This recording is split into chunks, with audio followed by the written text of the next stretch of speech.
Good afternoon and welcome to the Nonprofit Exchange, Leadership Tools and Strategies. So thrilled to have you in today. It's mid-April and we are just excited to be able to share with you in our continuing series on leadership in the nonprofit organization. So excited to have a wonderful guest with us today. Dr. Joe Raylan is an internationally recognized scholar in the fields of work-based learning and leadership.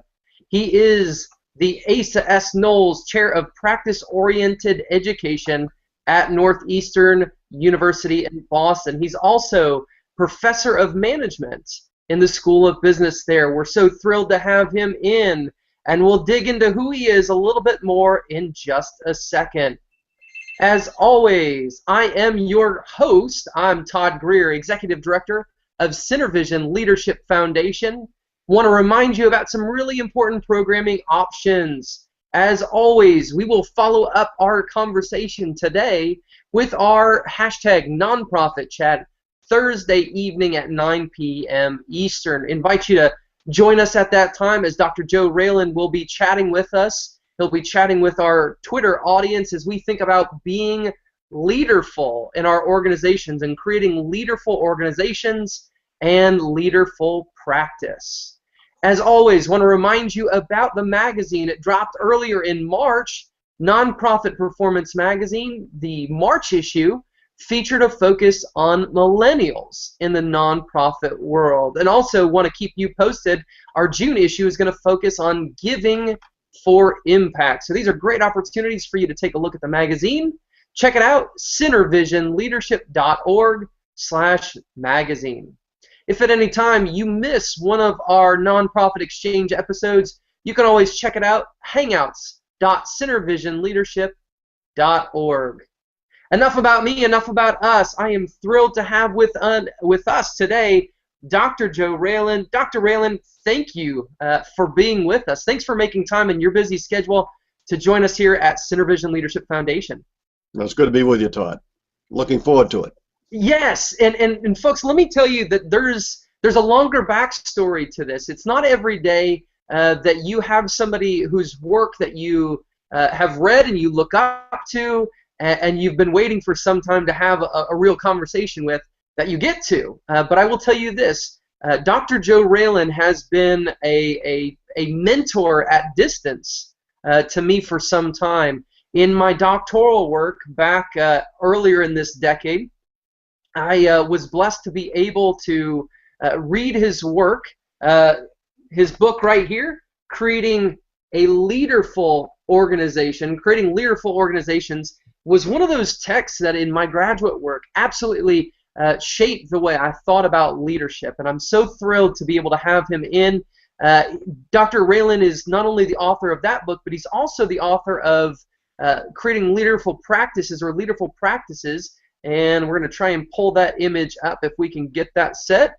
But as we do, Dr. Raelin, if you would you share with our audience a little bit more about who you are and about what you do? Okay, and Todd, you can call me Joe. And as you introduced, I'm the Knowles Chair of Practice-Oriented Education at Northeastern. And I was formerly a professor of management at Boston College. So I do a lot of research, writing, and consulting in the area of talent development, focusing in particular on executive education through the use of action learning, or work-based learning, as you referred to earlier. And the two books in the Leaderful domain, one you showed everybody, the Creating Leaderful Organizations, and the second one, it's the more recent Leaderful Field Book, Strategies and Activities for Developing Leadership in Everyone. That was designed to accompany the first one with more practical strategies for putting Leaderful into effect. Absolutely. And we're having a little bit of technical difficulties. I'm trying to get the second image pulled up here, but it's you'll see the link on the web page here for both Creating Leaderful Organizations as well as the Leaderful Practice. You'll be able to see those, be able to pick those up on Amazon and go through with those.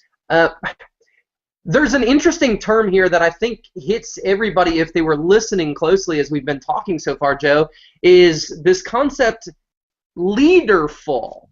Okay, that's a term that sounds a little bit different, and you kind of coined that term. Well, I should say you, in conjunction with others, maybe writing at around the same time, we're talking about this concept of leaderful. But you coined the leaderful organization. What does that mean? I get asked that, as you can imagine, quite a bit. So let me ask you, Todd, have you ever been with a team that was, let's say, humming along like a single unit, working together was a joy? Each member had a specific functional role, but seemed almost implicitly to support one another when warranted. And any one of the members of the team could speak for the entire team. Yeah, I think it's probably a rare thing for most people, but I can think in my own life there have been a couple times where it's almost as if there's never a gap. There's never a gap. It's always kind of this holistic piece. Everybody's working together, and we all have ownership. Is that what you're talking about? That's right. And years ago, when I started teaching in the MBA program at BC, I asked people what would they call such a group, and this word was popular at the time. You still hear it, and the word was, Professor, it's a leaderless group. Leaderless. And needless to say, I was not very comfortable with that expression, because it's certainly not a group deprived of leadership. Sure. Right?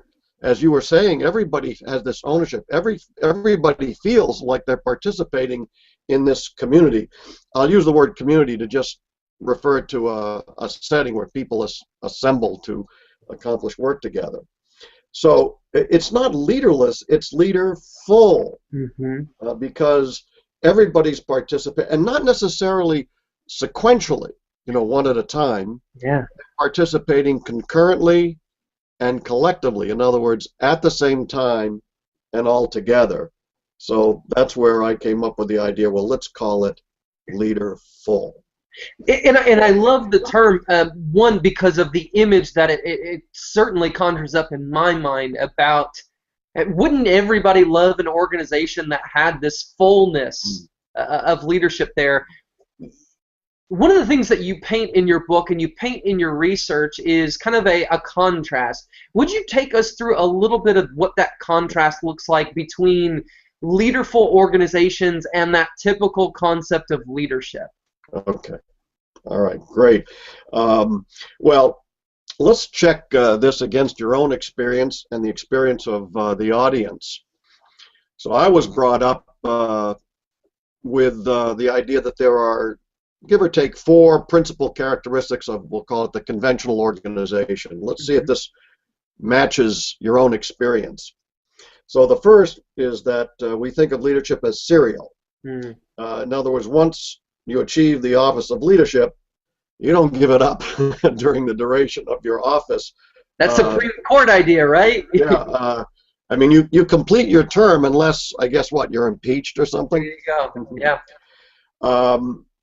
So it's serial. Secondly, we tend to be brought up thinking that it's individual, right? There's only one leader. It's a solitary role, and normally that person is designated as the authority or the position leader. The third element is that it's controlling. So the conventional leader believes it's his or her duty to direct the enterprise and engender the commitment of the members of the organization. This would be the classic Harry Truman expression. Remember, the buck stops here. Yeah. And lastly, we tend to think of the leader as dispassionate. The leader recognizes people have feelings, of course, but someone has to make the tough decisions for the enterprise in a dispassionate manner. You may not satisfy a lot of your stakeholders, but you always hear the expression, the mission of the enterprise must come first. Does that sound like the way you were brought up to it, thinking about leadership? Yeah, I think what's interesting is in many ways, those are the natural patterns that have been in place for a long time. And I think it's really interesting because obviously you've watched and you've seen how our concepts of leadership have changed. I remember one of the first things that I ever saw was this great man theory of leadership, which, there are very few that can be leaders, and they're very special, and they've been assigned from birth kind of concepts.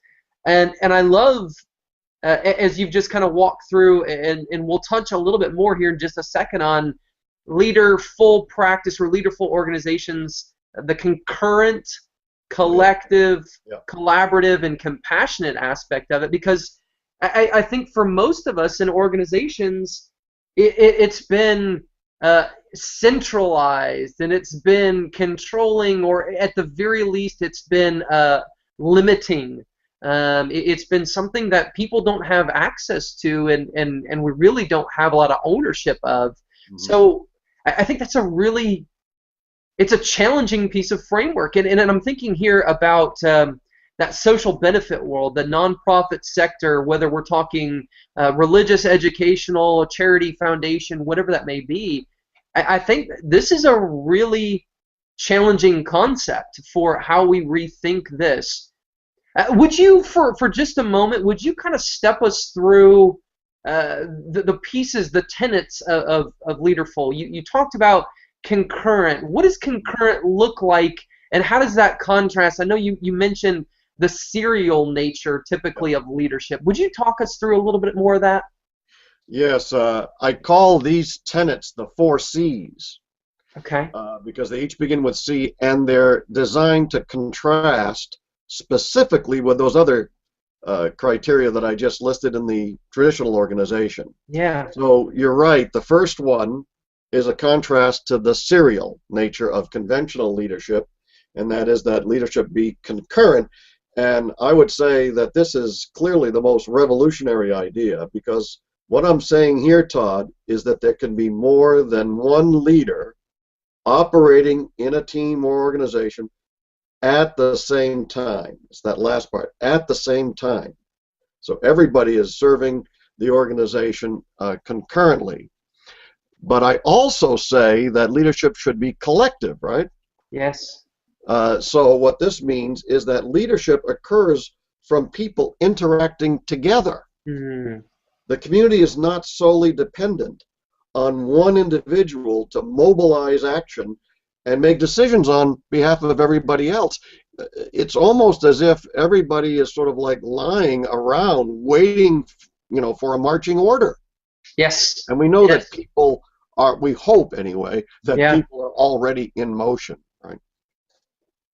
Yeah. So those are the first 2 C's. And then there are 2 more that I can also elaborate on. Yeah, if you would talk a little bit more about, because I think we're used to, and maybe we don't label it as harsh as controlling. I think some people would, no, I'm not controlling, and yet that's kind of what it is. And you use this term collaborative here, and I think that has a very different type of feeling to it. Talk a little bit more, if you would, about how that fleshes out.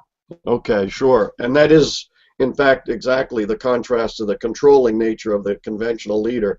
By collaborative, I'm suggesting that anyone in the group, anyone in the organization can advocate their views about how to manage things around here. But they should be equally committed to entertain and reflect on the views of others in the community. So what I'm essentially saying is that the members co-create the enterprise through a give-and-take exchange that, let's call it, through dialogue. Yes. Yes. And then there's one more C, which is the contrast to the dispassionate. And I declare that leaderful managers should be compassionate. Mm-hmm. So by demonstrating compassion, you extend this unadulterated commitment to preserving the dignity of every person, everybody in the organization. It's kind of a Gandhian principle, Todd, that each member of the community is to be valued regardless of his or her background, social standing, and even certainly regardless of his or her point of view. See, and I love this. And what's interesting is, as you were talking, I was starting to think about even shifts that we're seeing in our culture and the way organizations are starting to embrace some of these tenets. And I'm thinking about articles that I'm reading that are starting to talk. They don't have the full framework here of Leaderful, but they're starting to hit on a couple of these issues. And I wonder if you would take us into a picture of what this looks like in action. Yeah. Well, let's say you were to kind of plop into a Leaderful group and observe it. Yeah. In action. I think you'd be hard pressed to know which person is the official leader. Because everybody is participating, and people contribute because they have the knowledge to share based upon their role, based upon their expertise, and certainly based on the problem at hand. So let me give you an example, and I'm sure you've seen this kind of situation before, where you're in a team and everybody seems temporarily stymied in trying to solve a problem. Happens all the time. Feeling disconsolate, members wonder if they'll ever find a solution. Sure. Then all of a sudden, some member offers an idea, and this member could be anybody. Oftentimes it's a surprise who it is, right? Yeah. And the idea may not be a mainstream idea, but one that has immediate appeal, which stirs the community's imagination. Well, soon everybody starts to throw out additional thoughts and tactics to build on this original idea. And for a moment there, although the moment could be, 10 minutes, half hour, there's almost this breathless quality to the team's functioning as it becomes absorbed in this, let's call it this all-encompassing solution process. So in this instance, I would say that the team is experiencing collective leadership. It's not dependent on any one member, not the position leader, not this idea initiator. Everybody is participating in leadership at the same time. It's a beautiful concept, and I think probably one of the questions that you get asked immediately that kind of follows this is, well, gosh, that sounds really idealistic. Who has the authority here? I mean, that's what it gets down to, right? I mean, you brought up the Harry Truman quote before. Where does the buck stop in an organization like that, Joe? Yeah, you're absolutely right. People are bothered by this because, we've been brought up thinking that, someone has to make the final decision, right? But, when functioning best, authority is shared among those who are doing the work. Now, I'm not saying that there might not be a designated official, someone who's, let's say, on the boundary of the organization that needs to communicate the group's efforts to other groups and departments. But the decisions are arrived at mutually. So there still may be a need for, like, officials, let's call them. Sure.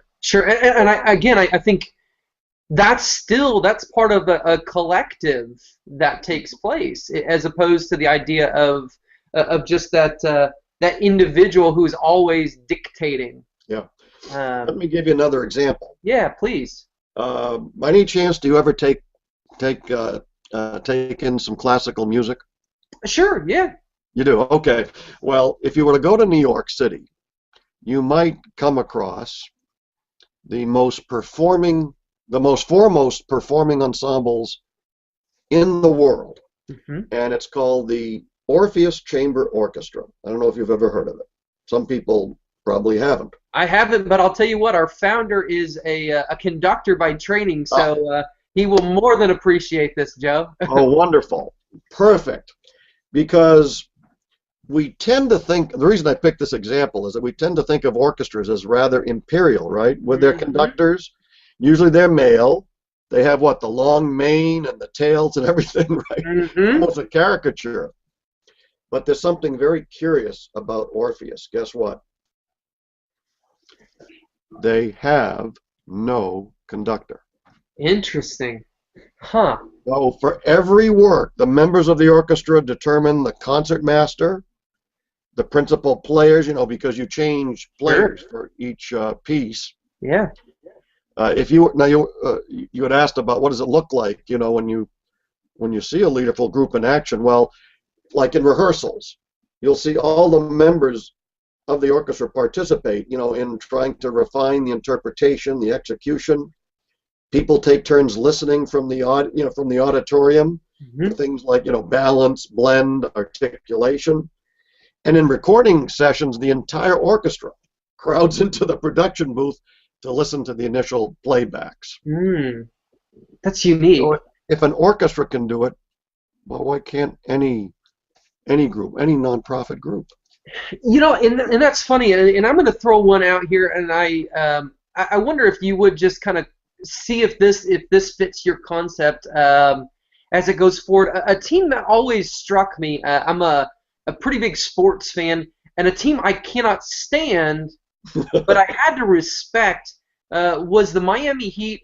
Their 2012-2013 championship team, and everybody kind of looked at the LeBron James and the Dwayne Wade and the Chris Bosh. And I challenged actually an undergrad class one time, and I said, let me show you this. This is the Miami Heat team picture. And in it, you've got the owner, you've got the general manager, who's Pat Riley. He's probably one of the greatest coaches and general managers of all time. You've got their coach, Eric Spoelstra, who's won multiple titles. And you've got these athletes who are paid so much money. And I said, who's the leader of that team? Well, everybody, it's LeBron, or it's Coach Spoelstra, or it's Mickey because he's the owner, or it's Pat Riley. And I said, what's interesting is when you start looking at that team, they all have their different leadership roles that they play, because you've got a guy like Shane Battier who was on that team. Shane Battier is one of the greatest defensive players. So when it came to defense, his leadership was taking place as they're flowing back and forth. When we talk about what does the culture of the team look like, well, they had a guy named Juwan Howard who happened to be, I don't know, about 37, 38 years old at the time, who was that veteran presence who was always bringing out that sense of stability and calm to them. And I that was one of those pieces that just kind of stuck out to me, because it didn't look the way we typically think organizations look. Does that fit at least somewhat in what you're talking about?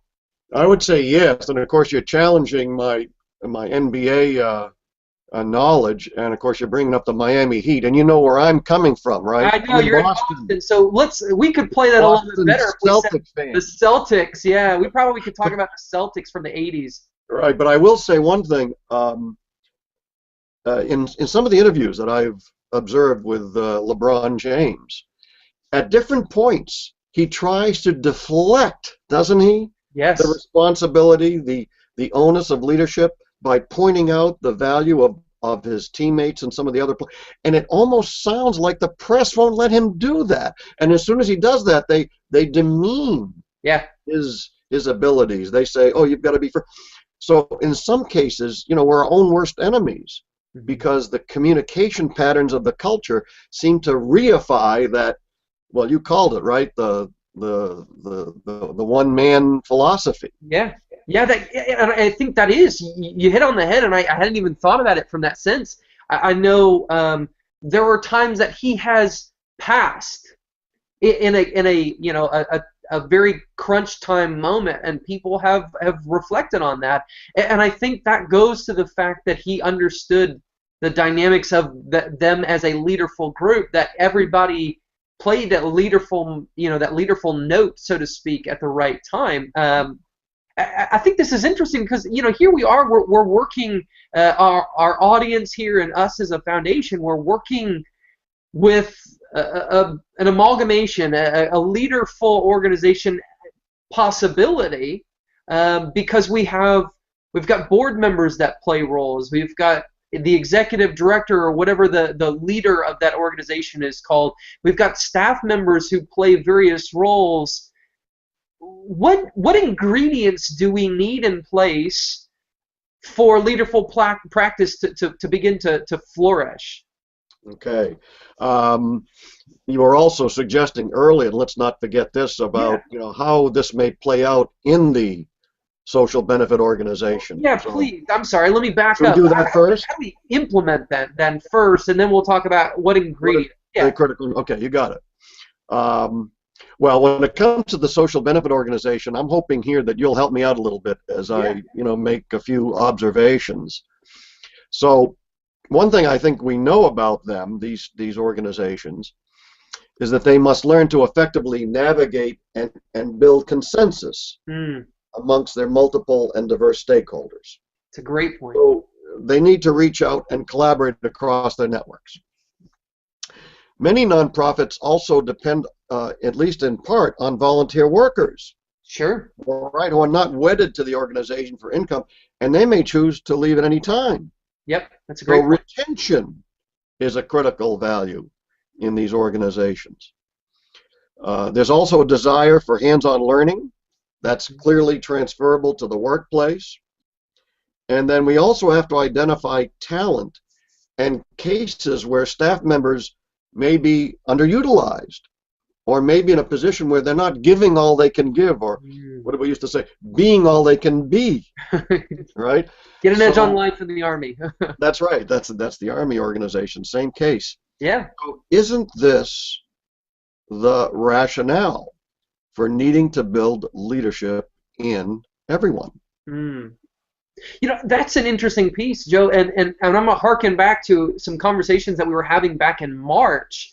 We were talking in March about millennials, and one of the things that we've seen in our research on millennials is the fact that they want to bring their whole self to work. They want to be part of these kinds of changes, and I think you hit on something that connects the principles here. You're talking about they're not able to be all that they can be currently in our organization.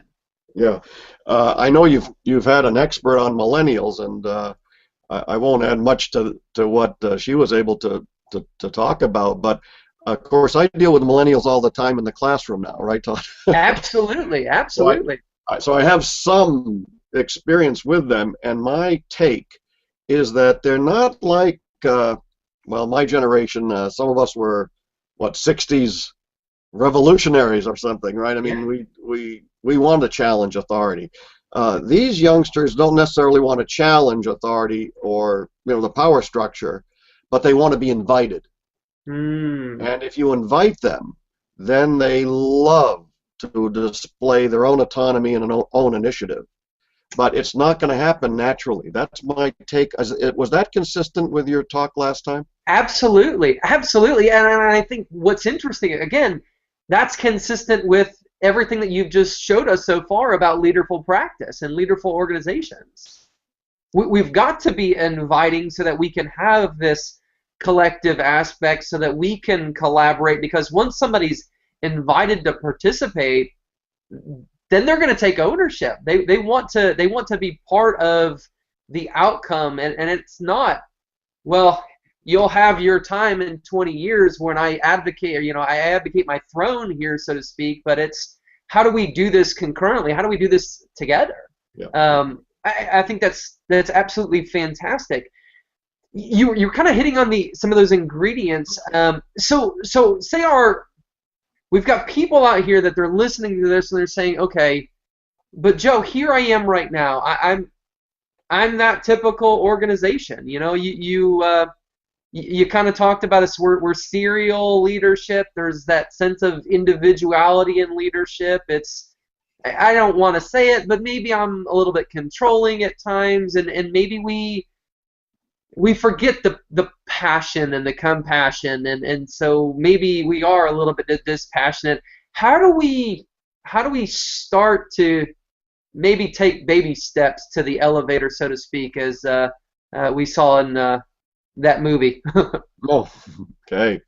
Well, so let's take that on first, and then I'm still tagging your interest in trying to isolate those critical ingredients. But first, how do we begin? And in the field book, in the Leaderful field book, what I talk about is that change has to occur across a number of levels. it would be insufficient to initiate a change only at 1 or 2 levels.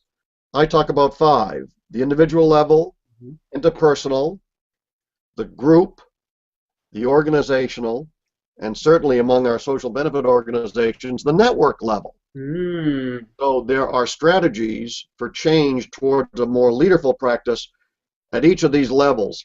But for the moment, let me just pick one. Let's pick the group level. Okay. And using what I'll call a facilitator role, because in each case, there are agents of change. Sure. And at the group level, I'm calling the agent the facilitator. Okay.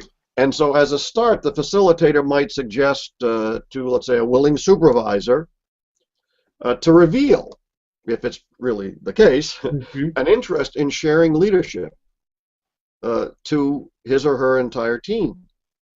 So during the early phases, beyond just saying, you know, I'd like you all to feel empowered, I'd like you to participate in leadership, this now we'll call him or her the facilitating supervisor, might exhibit some initial leaderful behaviors like encouraging members to take some risks and providing non-defensive feedback and valuing differences.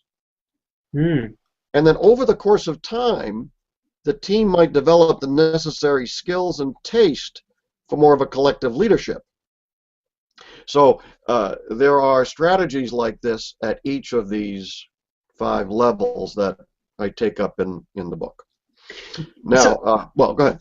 I was just going to say, a reminder to our audience, make sure you take a look at the links that are right on the web page next to this, because you need to flesh this out more fully. It's not a, hey, we're just going to throw open the floodgates and everything's going to go hogwash and crazy.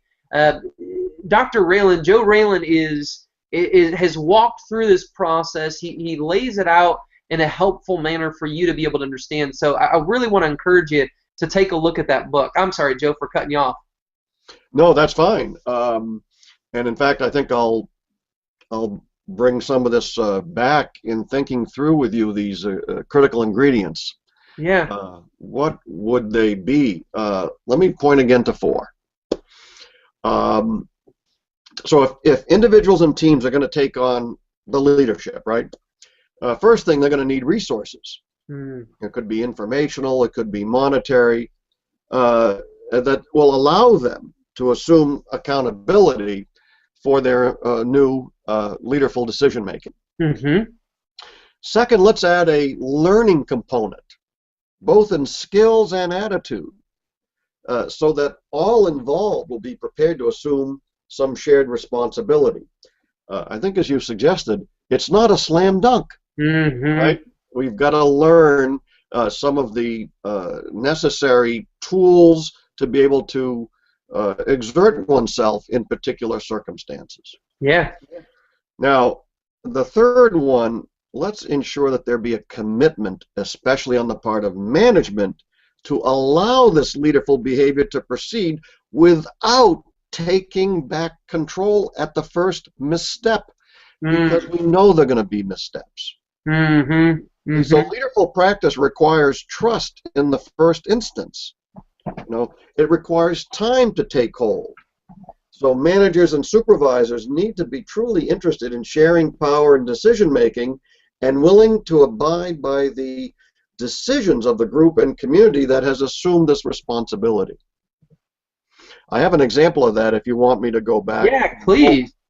Well, let me just add the 4th, and then I can come up with an example. The 4th is simply the ingredient of readiness. Leaderful practice works best when those most ready to assume the challenge. Okay, an example of at least not taking back control, right? And I have my glasses on to read right from the Leaderful book, and in this case, I'm quoting from a former CEO of an insurance company, Hanover Insurance Company.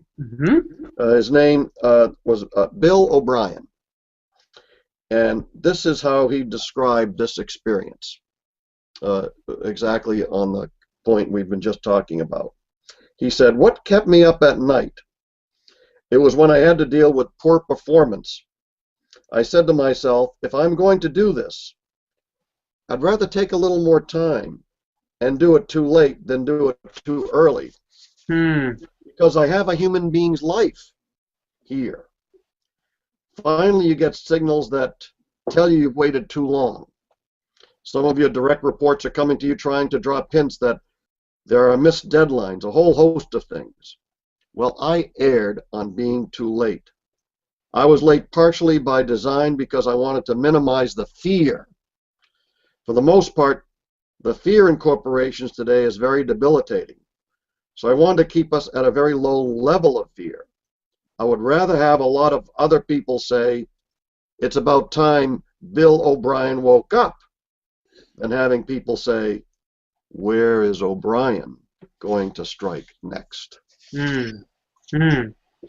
Very intriguing, huh? These are really important ingredients here, and I think it digs in so much. And let me, if I can, just step us to the next step. If somebody is saying, okay, those are the ingredients, what's the real benefit to do that in my organization? What is it going to do for us? Yeah, I think you have to lay that out so at least people have a sense of what they're striving for. Well, absolutely. Certainly, a leaderful organization develops the capacity to take mutual action. I mean, I start right there. It ignites the natural talent in people to contribute to the productiveness and the growth of the community. It also inspires genuineness among the members so that they can bring their whole person to work, to be who they really are. Yeah. People shouldn't have to play a role in their own organization. And as they feel more authentic, they can feel more liberated to be all they can be. And finally, a leaderful practice elevates the value of trust in the organization. So it's a service-oriented approach, and it expresses a humility that seeks to serve others, that does not seek power for its own sake. People learn to count on others because they have learned that each member, even the weakest member, will be kept in mind as decisions are made and actions are taken. I'm trying to think of an organization that doesn't desire those things. Yeah. I'm coming up blank. So I think, again, here we are. If we lay out the benefits and we say, hey, you want mutual action, you want genuineness, you want trust, you want a greater sense of humility in your organization, then here's how you start that journey. Here's how you lay that out. So we hear the benefits. Really, what issues are there? What are the typical issues, and how does leaderful practice challenge those typical issues? Because I think ultimately, if we can wrap this up in a bow for folks and we say, look, it's easy, or it's simple, but it's not easy. It's simple, but it's not easy, okay? But there's some real advantages to this, and this is how it deals with our typical challenges. What would be that connecting point between the leaderful practice and the typical issues in organizations, Joe? Okay, wonderful question, because I really think it comes down to what are the essential values of the organization. Whether it be the founder of the organization or the succession of chief executive officers that have come ever since, the whole management team. What do they stand for? What are their values? And I think I can contrast maybe again this conventional approach with the more leaderful approach in terms of the values. And we've talked about some of them, but let me see if I can summarize. First, the traditional organization focuses on what? The individual leader, right? That an organization is made up of a series of individual leaders. And what we've been talking about is collective leadership, that everybody can serve as a leader, and leadership ensues from the interaction among people. So we don't have to isolate individual leaders, individual followers. I think that's an ancient kind of personalistic ethic. Secondly, when it comes to development, we all like to talk about, leadership development. I think in the classic organization, it's not really leadership development, it's leader development. Yes, right? yes, yes, You pick yes, out the high yes. potentials, right? And then you Mm-hmm. send them away for their leadership development. Mm-hmm. But that's not leadership development. Is taking leadership to the group as it's doing its work and learning how to take advantage of each other and their respective potentials. Thirdly, a value that I think exists is that there's a focus on reason and intellect. Reason, in other words, we can figure things out. All we have to do is, consult some kind of a resource somewhere. And I'm not denying that, but in the Leaderful organization, we focus equally on experience and practice. Right? Mm-hmm. So, in some cases, it's a matter of, coming up with a solution on the hoof, so to speak, as we improvise around the materials of our own situation. That's significant. I'm going to tell you, I love the leader development versus leadership development piece, because that's one of those things that I see all too often is we're simply looking, okay, who can we find to fill this seat, and can we just invest in that one person, as opposed to thinking about the relationships and the interactions. And I love just the way that you've put that out for us. Gosh, Joe, it has been fantastic, and I'm really sad that we don't have about another hour to go into this. But thank you for whetting our appetite. Thank you for really opening a new door for us to be able to start thinking about leaderful practice and what leaderful organizations can look like, and how we can start to take these steps in our organization. I really, really want to encourage you. You'll see on the website here, you've got ways to see what Joe's doing, to see his work at Northeastern. You've got the books there on the website. If you have questions, please shoot us an email. You'll find that on our webpage here, and you'll be able to interact more fully. Joe, you've told me in the past you're out on Twitter, and that hashtag Leaderful is something that you're kind of presenting some different thoughts here and there for folks. Is that correct? That's right. That's right. All right. So I really want to encourage folks to join us on Thursday at 9 p.m. Eastern. Hashtag Nonprofit Chat. That's Thursday, April 16th. Hashtag Nonprofit Chat. It's a great opportunity to interact with these ideas on an individual and a collective basis. Here we are thinking about what does it look like in my organization, but also what does it look like from a communal perspective. How do we think about this? And Joe, you talked about the network of social benefit organizations. How do we collectively engage these ideas? Want to, as always, remind you, magazine, check it out, centervisionleadership.org/magazine. Please check out the archives, hangouts.centervisionleadership.org. I'm just humbled and thrilled to be with Joe Raylan today. If you didn't hear earlier, Joe is professor at Northeastern University, author of Creating Leaderful Organizations and the Leaderful Practice Field Book. Please take a look. There's something there that's going to challenge your thinking and that's going to grow your organization. So, Joe, thank you so much for joining us. Appreciate so much your wisdom and experience on this topic. It's been a pleasure, Todd. Thank you. Absolutely. Have a wonderful day, and we'll see you on Thursday. Bye-bye.